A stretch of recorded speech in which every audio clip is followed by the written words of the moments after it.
வணக்கம். நான் சாந்தி வெற்றிவேல்.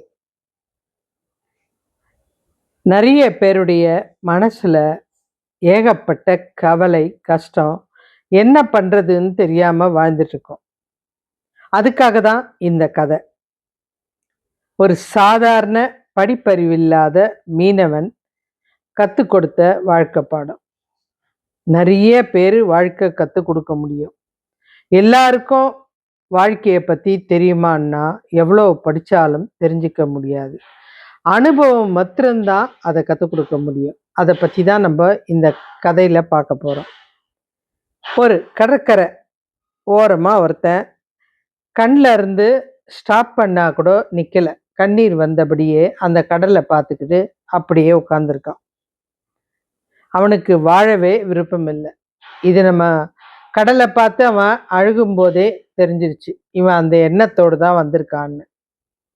கடலை பார்த்துக்கிட்டே இருக்கான், கண்ணு மாத்திரம் கலங்கிறது நிற்கவே இல்லை. இவ்வளோ நாள் நம்ம கூடவே இருந்த ஒருத்தரால் ஏமாற்றப்பட்டிருக்கோம். எவ்வளோ பெரிய அவமானம்!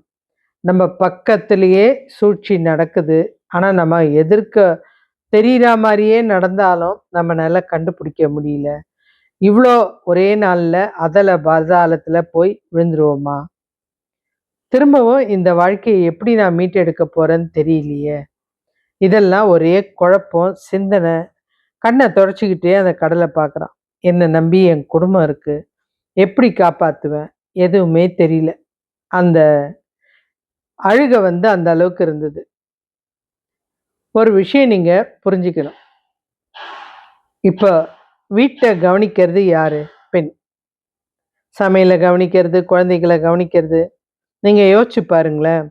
குழம்புல உப்பு அதிகமாயிடுச்சுன்னா அவள் உடனே உங்களுக்கு ஆஃபீஸுக்கு ஃபோன் பண்ணியோ, இல்லை நீங்கள் இருக்கிற இடத்துக்கு ஓடி வந்தோ, குழம்புல உப்பாயிடுச்சு, என்ன பண்ணலாம் அப்படின்னு ஒரு குடும்ப கூட்டத்தை கூட்ட மாட்டாள்.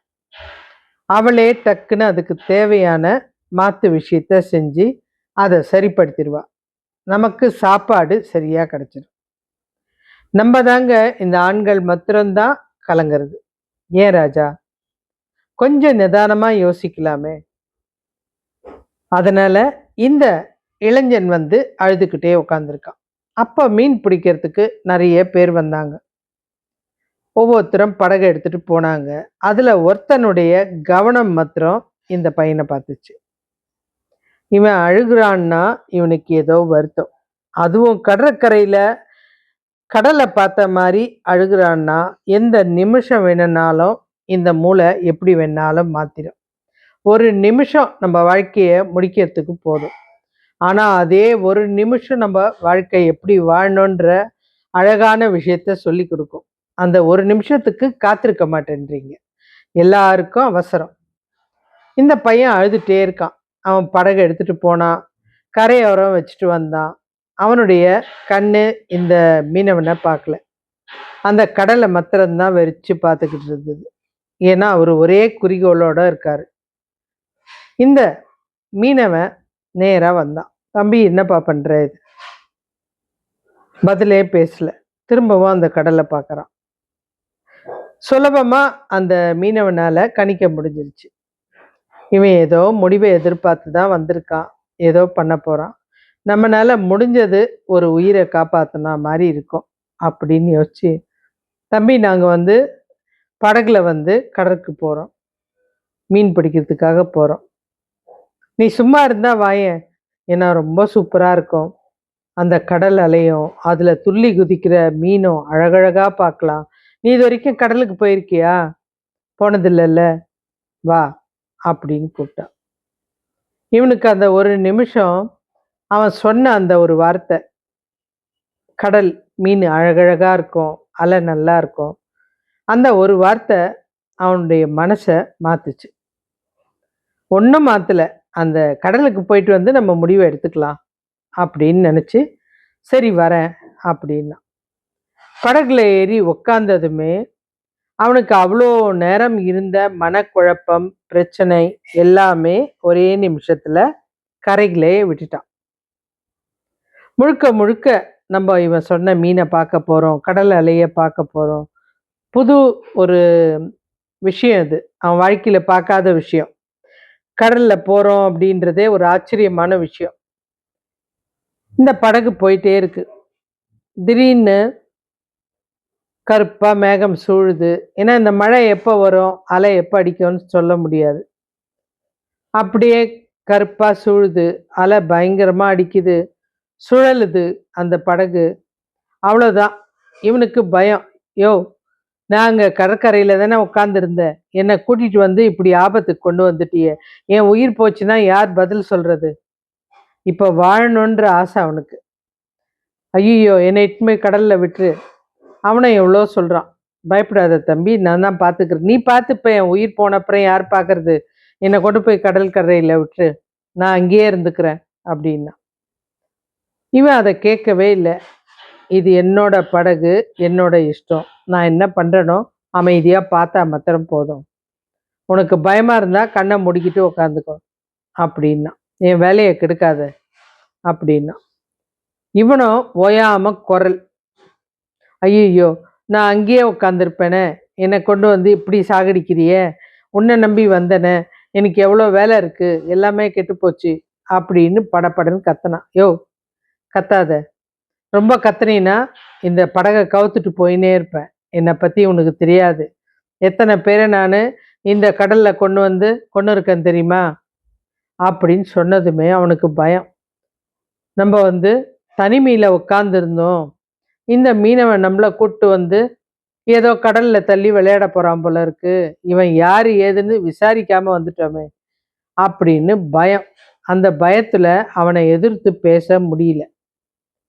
நீங்க ஒண்ணு பார்த்தீங்களா? நம்ம குழப்பமா இருக்கும்போது, ரொம்ப பிரச்சனையில இருக்கும்போது, யாராவது ஒருத்தர் ஒரு அறை விடுவாங்க. அந்த அறை நமக்கு அடிச்சவங்கள நெனச்சு கோவம் வருமே தவிர, நம்ம அதுவரைக்கும் யோசிச்ச விஷயம் எல்லாம் மறந்து போகும். இந்த மீனவன் வாய மூடு, இல்லன்னா படக கவுத்துருவேன்னு சொன்னதுமே, இவன் கவுத்தா நம்ம எப்படி போறது? நமக்கு எதுவுமே தெரியாது. நீச்சலும் தெரியாது. ஒண்ணும் தெரியாதுன்னு அவன் பயந்து போய் வாய மூடி உக்காந்துட்டான். இந்த அலையெல்லாம் கடந்து அவன் வேற பக்கம் திருப்பி கொண்டு வந்து, அந்த படக சேஃபா கொண்டு வந்து கரையோரம் அப்படியே நிதானமா போயிட்டுருக்கு. அவன் அப்பவும் அந்த படக ஓட்டிட்டு தான் இருந்தான். இத பார்த்தவுடனே இவனுக்கு ஆச்சரியம். இப்போ அவன் கேட்க ஆரம்பிக்கிறான். ஐயா! எனக்கு ஒரு சந்தேகம். இவ்ளோ பிரச்சனையா? நான் சாதாரண படகுன்னு நெனச்சேன். ஆனா இந்த படகுல வந்து இவ்ளோ பிரச்சனை இருக்குதா? அப்படின்னு கேட்டதுமே, தம்பி தினம் தினம் நாங்க இந்த படகுல தான் வரோம். ஒரு நாள் புயல் அடிக்கும். ஒரு தடவ வந்து இந்த படகே சாஞ்சு போயிடும். ஒரு தடவ வந்து திசைய மாத்தி விட்டுரும். ஆனா அதுக்காக நாங்க மீன் பிடிக்காம இருக்க போறதில்ல. எங்க வேலை மீன் பிடிக்கிறது. இத வச்சு தான் நாங்க பொழப்பு நடத்தி ஆகணும். அதனால தினம் வந்துருவேன் அப்படின்றான். எனக்கு ஆச்சரியமா இருக்கு. இப்போ கொஞ்ச நேரம் எனக்கு எவ்வளோ ஒரு மாரி பயம் இருந்தது. ஆனா உங்களுக்கு இல்லையா? இருக்க தான் செய்யும். ஆனா அதுக்கு ஏன் நான் பயப்படணும்? நான் போயிட்டு இந்த வர மேகத்த வந்து நில்லு, கொஞ்சம் விலகி சூரியன காமின்னு சொல்ல முடியுமா? இல்ல வர அலைய பார்த்து மெதுவா வா, ரொம்ப வேகமா வராத அப்படின்னு சொல்ல முடியுமா? இல்ல மழை பெஞ்சா பெய்யாதன்னு சொல்ல முடியுமா? இது எதுவுமே என் கண்ட்ரோல்ல இல்ல. நான் எப்படி இதெல்லாம் வந்து நிறுத்த முடியும்? செய்யாதன்னு சொல்ல முடியும்? அப்ப எந்த நம்பிக்கையில நீ வந்து படகுல தினம் மீன் பிடிக்க வர? அப்படின்னு இந்த வாலிபன் கேட்கிறான். அவன் சொல்றான், நான் என்ன இந்த கடல் வந்து எப்படி வேணாலும் மாறும். ஆனா இதுல நான் பொழைச்சு தான் ஆகணும். வேற வழி கிடையாது. ஆனா நான் யோசிக்கிறது, என் படக எப்படி திருப்பணுன்ற விஷயம் எனக்கு தெரியும். அது என்னுடைய கண்ட்ரோல்ல இருக்கு. இந்த துடுப்பு என் கையில இருக்கு. என் கைய எப்படி கொண்டு போனா, இந்த துடுப்ப வச்சு இந்த படக வழி நடத்த முடியும்ன்றது தெரியும். அதுவும் என் கண்ட்ரோல்ல இருக்கு. இந்த 2 விஷயமும் என்கிட்ட இருக்குது. அடுத்தது இத விட, இது எந்த நேரம் நான் பயன்படுத்தணும், எப்ப பயன்படுத்தக்கூடாதுன்ற அறிவும் என்கிட்ட தான் இருக்கு. அப்ப என் கைக்கு அடங்காத இந்த விஷயத்தெல்லாம் பார்த்து நான் ஏன் பயப்படணும்? எவ்வளோ ஒரு அருமையான கேள்வி பாருங்க. பதில் பாருங்க. இந்த கடல் என்னுடைய கண்ட்ரோல்ல இல்ல. இந்த ஆகாயமோ, மழை எப்போ வரும், எப்போ இடி இடிக்கும், இதெல்லாம் எனக்கு தெரியாது. நான் அந்த அளவு படிக்கல. ஆனா, இந்த படகு எந்து. இத நான் எப்படி திருப்பணுன்றது என் கையில இருக்கிற அந்த துடுப்பு தான் முடிவு பண்ணும். அதனால, நீ சொல்லும்போது நான் உன்னுடைய பேச்ச கேட்டு, நான் கொஞ்ச நேரம் உன்கிட்ட விவாதம் பண்ணேன்னா, எனக்கு வந்து இந்த படக திசை திருப்ப தெரியாம, கடல்ல 2 பேருமே விழுந்திருக்கணும். ஆனா, அப்பவே எனக்கு பயம் கிடையாது. "ஏன் உனக்கு பயம் கிடையாது?"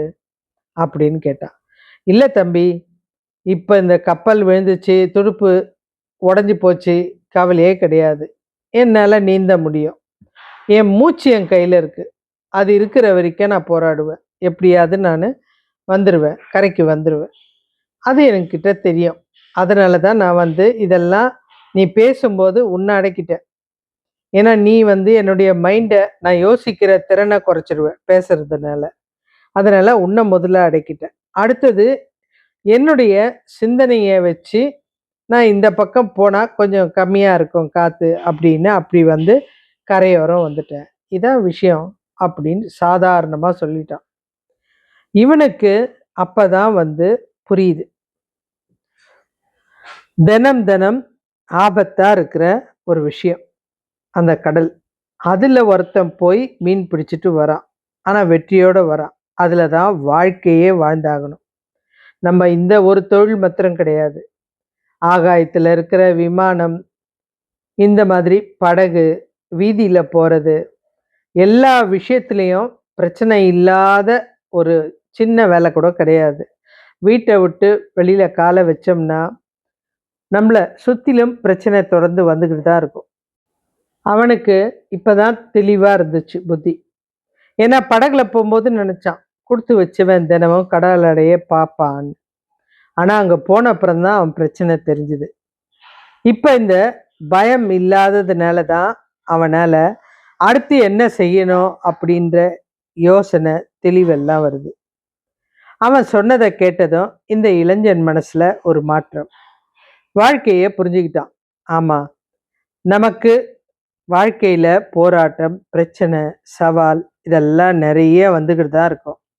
இருந்தாலும் சிறந்த வாழ்க்கை வாழணும்னா, இதெல்லாம் நம்ம சந்திக்காம நடக்காது. யோசிச்சு பாருங்க. நம்ம உட்காந்த இடத்துல இருந்தே எல்லாம் நடந்துச்சுன்னா, கொஞ்ச நாள்ல மனசு வெறுத்துரும். வாழ்க்கையில ஒரு சந்தோஷம் கிடைக்காது. ஒரு படத்துக்கு போறோம்.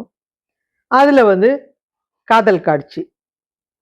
வெறும் அந்த படம் முழுக்க அந்த காதல் காட்சி மாத்திரம் இருந்துச்சுன்னா, நமக்கு போர் அடிச்சிரும்.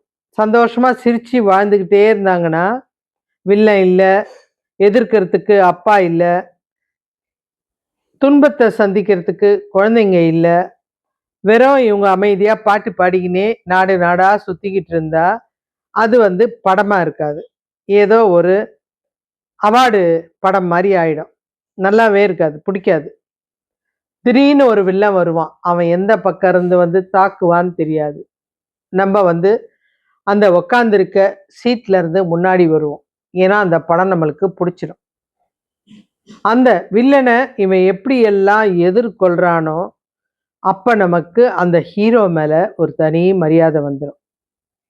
நீங்க நல்லா கவனிச்சு பாருங்க. உங்களுக்கு புடிச்ச வழியில தான் சொல்றேன்.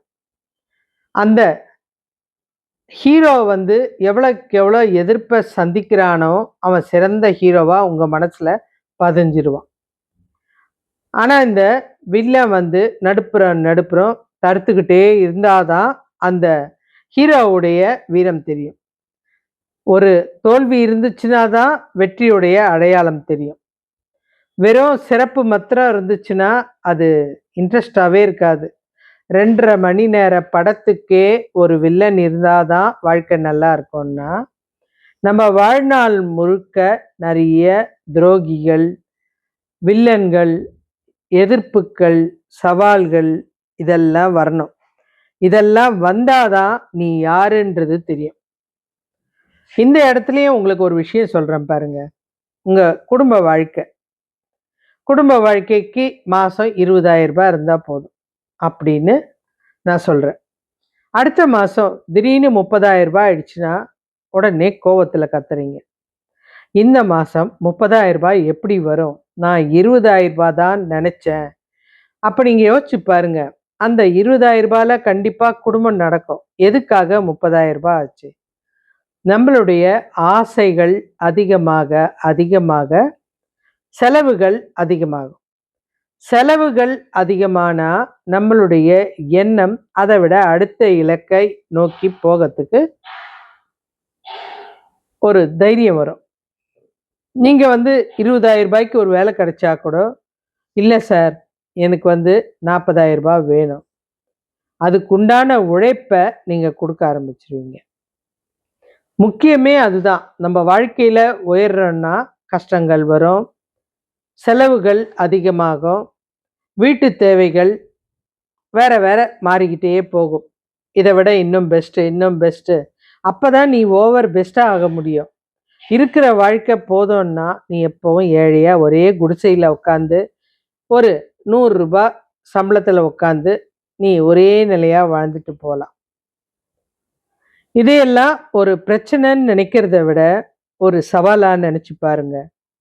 தன்னம்பிக்கையோட, தைரியத்தோட கண்டிப்பா உங்களுக்கு ஒரு தனி ஒரு மிராக்கலான தைரியம் வந்துரும். நீச்சல் தெரிஞ்சவனுக்கு குளத்த பத்தி கவலையே கிடையாது. அந்த குளம் எவ்வளோ ஆழம்?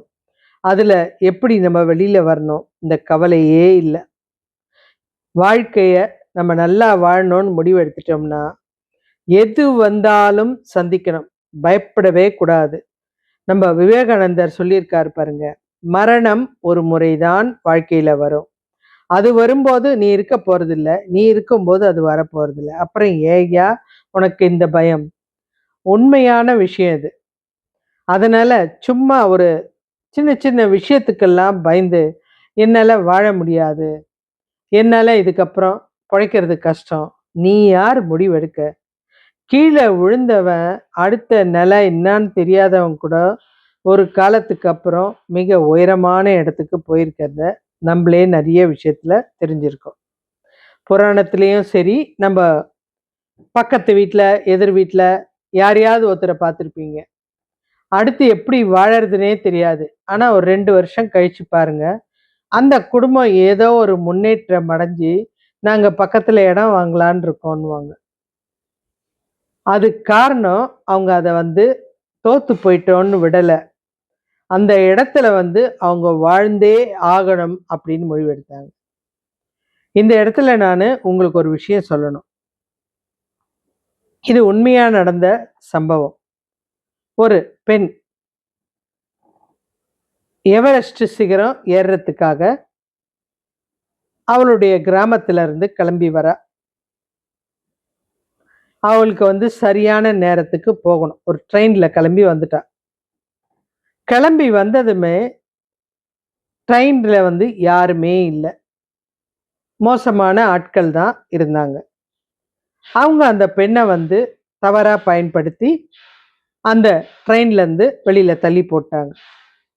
ஏன்னா விஷயம் வெளியில தெரியக்கூடாது. அந்த பெண்ணுடைய கால் வந்து அந்த ட்ரெயின்ல இருந்து விழுந்ததுனால அவ விழல. அவ அதே நம்பிக்கையோட தான் இருக்கா. அவ நினைச்சது எவரெஸ்ட் சிகரம் ஏறணும். அந்த நல்ல கொள்கைய புரிஞ்சுக்காம தவறா பயன்படுத்தி கீழ போட்டாங்க. தள்ளி விட்டுட்டாங்க. சாட்சி இல்லாம. அந்த ட்ரெயின்ல விழுந்த உடனே அடுத்த ட்ரெயின் வந்துச்சு. அவ கால் மேல ஏறிட்டு போயிடுச்சு. அவள காப்பாத்த ஒருத்தரும் கிடையாது. அது இரவு. பகல் வரைக்கும் அவ காத்துட்டு இருக்கா. அந்த வலி தாங்க முடியல. ஆனா மனசுல அந்த எண்ணம். நான் எவரெஸ்ட் சிகரம் ஏறணும்னு நினைச்சேன். எனக்கு இப்படி ஒரு ஆபத்தாச்சு. அடுத்த நாள் பார்க்குறவங்க மருத்துவர் எல்லாம் கூப்பிட்டு வந்தாங்க. அவள தூக்கிட்டு போக முடியாது.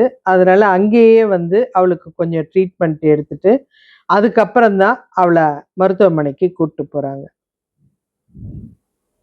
அதுக்கப்புறம் அவள்கிட்ட கேள்வி கேட்கும்போது எல்லாத்தையும் சொன்னா. ஆனா முக்கியமா இந்த வார்த்தைய அங்க சொன்னா. நான் வந்து எவரெஸ்ட் சிகரம் ஏறணும். என்னுடைய பல நாள் கனவு அது அப்படின்னு. அந்த கனவ வந்து அவ மறக்கல. அந்த கால் ஆறுறதுக்கு என்ன என்ன செய்யணுமோ அதெல்லாம் செஞ்சா. அத வந்து நல்லா உறுதியாக்கறதுக்கு என்ன செய்யணுமோ கிட்டத்தட்ட ஒரு 6, 7 மாசம் மருத்துவமனையிலேயே இருந்துட்டா. அதுக்கப்புறம் அவளுக்கு உதவியா அவளுடைய உறவுகள் வந்து அவளுடைய ஆசைய நிறைவேத்தணும்னு அவளுக்கு நெறைய பயிற்சி குடுத்தாங்க. எல்லாம் பண்ணாங்க. அந்த கால வந்து அவளுக்கு செயற்கை கால் பொருத்துனாங்க. எல்லாமே. அந்த செயற்கை கால்லயே அவ நெறைய பயிற்சியெல்லாம் எடுத்தா. இப்ப வந்து அவ எவரெஸ்ட் சிகரத்த தொட்டுட்டா. தொட்டுட்டு வெற்றியும் அடைஞ்சிட்டா. இப்ப அவளுக்கு வந்து அவார்டு குடுக்குறாங்க. அந்த அவார்ட எனக்கு இப்ப குடுக்காதீங்க. நான் எந்த இடத்துல விழுந்தேனோ, எந்த இடத்துல எந்திரிக்க முடியாம அடிபட்டு ஒரு நைட்டெல்லாம் துடிச்சேன் இல்லையா? அந்த இடத்துல வச்சு குடுங்க. எவ்வளோ ஒரு சாதனை பாருங்க. ஒரு ஆணுக்கு கூட இந்த அளவு துணிச்சல் இருக்காது. ஆனா அந்த பெண் அந்த இடத்துல நின்னு தான் அந்த அவார்ட வாங்குனா. இத நீங்க வந்து Googleல ரீச் பண்ணி பார்த்தா இந்த கதை தெரியும். கால் உடைஞ்ச பெண்ணு அவமானத்துக்கு அப்புறம் எப்படி அவார்டு வாங்குனா அப்படின்னு. ஏன்னா எனக்கு அந்த பேரு மறந்து போச்சு. நம்ப இவள ஏங்க நம்ப மயூரி, சுதா சந்திரன் கேள்விப்பட்டிருக்கோம். அவங்க நடனம் அவ்வளோ அழகா இருக்கும். அவங்களுடைய கால் வந்து கார் விபத்துல போயிடுச்சு. ஆனா அவங்க செயற்கை கால் வச்சுக்கிட்டு, அதுக்கப்புறம் அதுக்கு பயிற்சி குடுத்து, அதுக்கப்புறம் அவங்க நடனமும் ஆடி ஜெயிச்சாங்க. செய்ய முடியாத விஷயன்றதே கிடையாது. நம்ப வந்து உணர்றது தான்.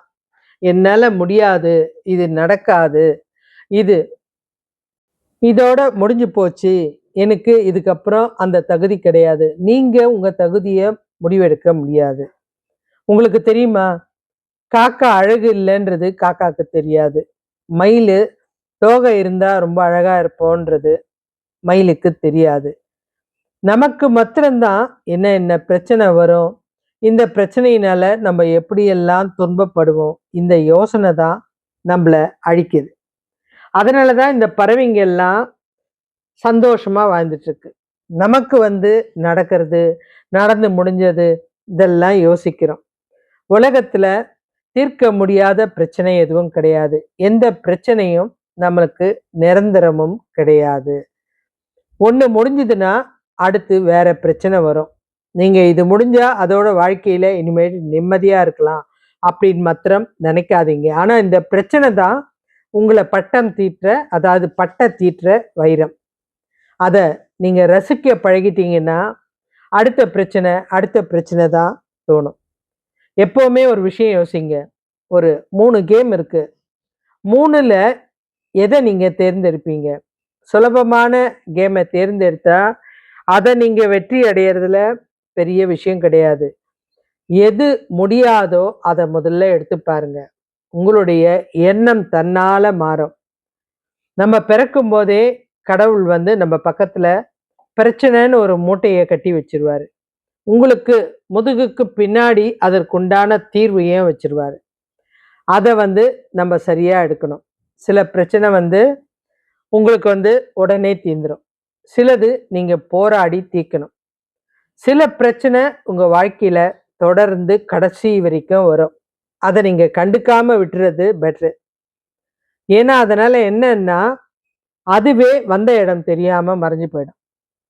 இவ்ளோ ரகசியம் வாழ்க்கையில இருக்கும்போது, சின்ன சின்ன விஷயத்துக்கெல்லாம் எனக்கு உயிர் வாழ விருப்பமில்ல.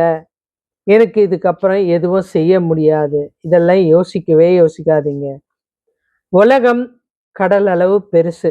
அதுல நம்ம ஒரு சின்ன துளி தான். அந்த துளியான நம்ப வந்து நெறைய சிறப்புக்கள செய்யணும்.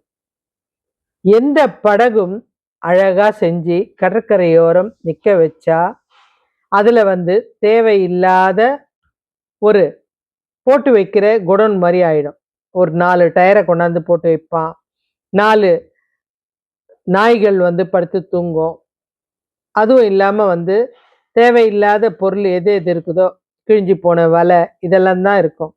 அந்த படகு கடல்ல இறங்கி மிதந்தாதான் அந்த கடலுக்கு அழகு. உங்களுடைய வாழ்க்கையும் அது மாரி தான். கடைசி வரைக்கும் உழைச்சா உங்களுக்கு அழகு. எந்த இடத்துலயும் துவண்டு போகாதீங்க. சூப்பரா இருப்பீங்க. தைரியத்த மாத்திரம் விடாதீங்க. வேற ஒரு நல்ல சந்திப்புல, கதையில பார்க்கலாம். நன்றி.